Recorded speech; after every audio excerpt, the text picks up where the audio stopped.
Assalamualaikum warahmatullahi wabarakatuh. Alhamdulillahi rabbil alamin. Allahumma salli wa sallim wa barik ala Sayyidina Muhammad wa ala alihi wa sahbihi ajma'in. Amma ba'd.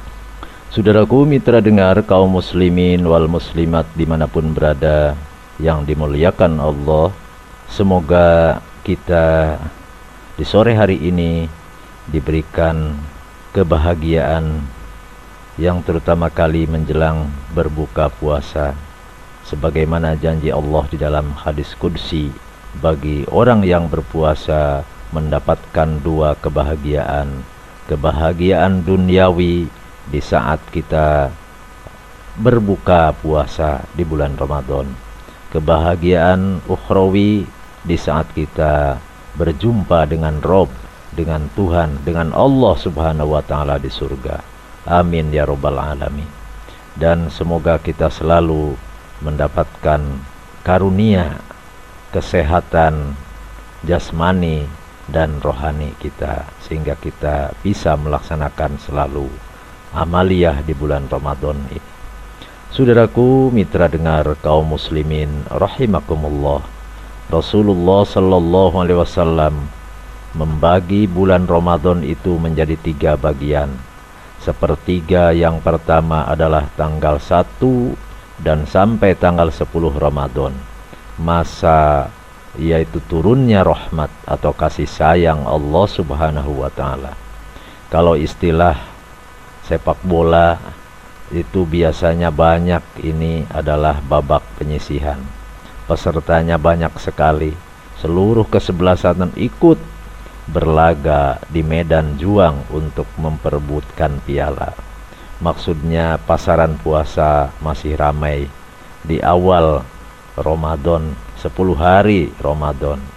Bahkan masjid dan musola full, penuh, bahkan melebar sampai kadang ke halaman pakai tenda.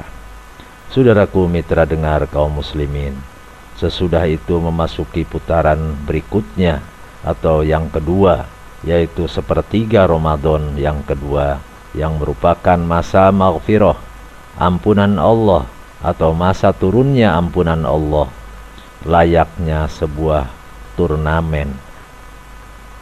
Pada banyak ini tentunya sudah banyak juga kesebelasan itu yang masuk kotak. Pasaran puasa mulai turun, yang tidak puasa mulai kelihatan atau bahkan terang-terangan.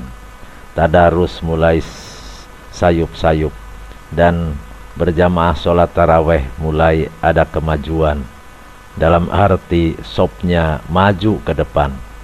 Ya, sebabnya macam-macam, banyak alasan-alasannya. Ada yang sejak semula sudah ngitung-ngitung hatinya, memang katanya, kalau saya pasti kalah, tengah jalan pun dia loyo. Begitu hari-hari pertama sih ikut saja, ya selanjutnya gimana nanti saja. Dan juga yang ikut ke masjid karena ikut teman ada, yang ikut ke masjid karena ikut mertua ada, karena diajak ustadz banyak. Bahkan ada juga yang karena ikut pacar. Sembahyangnya dia paling belakang, berdua lagi. Kalau imam baca waladhdallin, nah dari belakang dia sahut dengan asik.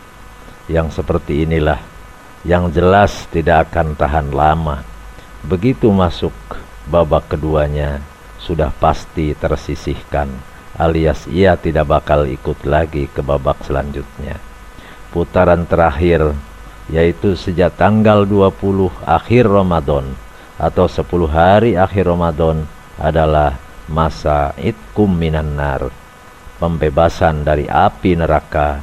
Atau dengan kata lain, inilah banyak final, babak final di sini. Di babak ini tentu saja pesertanya tinggal sedikit. Sebagian besar orang pikirannya sudah bercabang-cabang. Orang sudah yang merasa punya kampung halaman umpamanya, sudah siap-siap pulang kampung mudik. belum lagi masalah-masalah baju baru, tapih, sarung, peci, parcel, sepatu, ketupat, bahkan piknik-piknik, rekreasi dan sebagainya. Akibatnya konsentrasi ibadah menurun. Padahal Nabi Shallallahu Alaihi Wasallam menganjurkan agar kita meningkatkan ibadah, terutama di 10 hari terakhir di bulan Ramadan. Dan kepada mereka yang berhasil mengikuti anjuran ini, artinya berhasil lulus menjadi finalis Ramadan.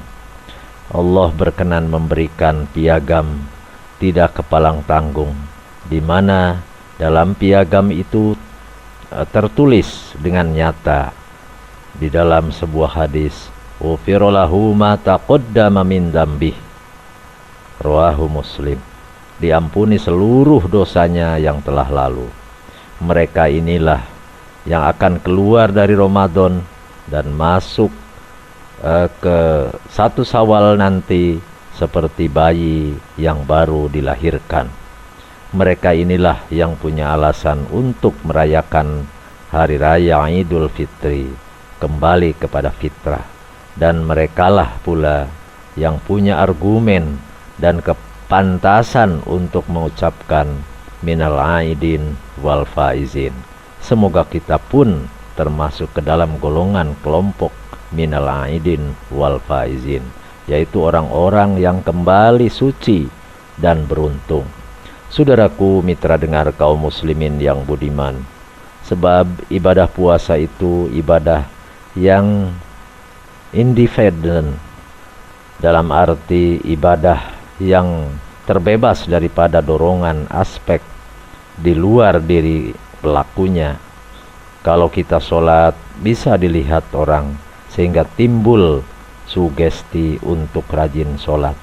Zakat umpamanya diketahui orang, haji, wah itu tambahnya. Tapi puasa, siapa yang tahu bahwa kita puasa? Siapa orangnya yang akan memuji puasa kita? Puasa adalah hanyalah urusan si pelaku dengan Allah Subhanahu wa Ta'ala.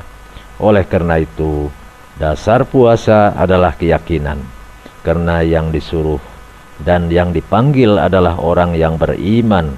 Mereka yang berhasil menjalankan puasanya dengan sendirinya, terkonsentrasi dan juga menggumpal keyakinannya.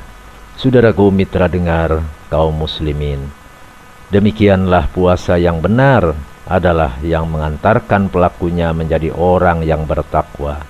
Maka berbahagialah mereka yang berhasil mencapainya, karena kepada orang-orang yang bertakwa di dalam Al-Quranul Karim, Allah selalu menjanjikan, umpamanya dengan ayat atau dalam surat At-Tolak ayat 2-3, "Wa may yattaqillaha yaj'al lahu makhraja wa yarzuquhu min haitsu la yahtasib." Barang siapa yang bertakwa kepada Allah, maka Allah akan memberi jalan keluar kepadanya dan akan memberi rizki dari arah yang tidak disangka-sangka. Demikian siraman kalbu pada sore hari ini. Mudah-mudahan Allah selalu memberikan kekuatan kepada kita untuk beribadah kepadanya di bulan Ramadan. Amin ya rabbal alamin. Wal afu minkum. Assalamualaikum warahmatullahi wabarakatuh.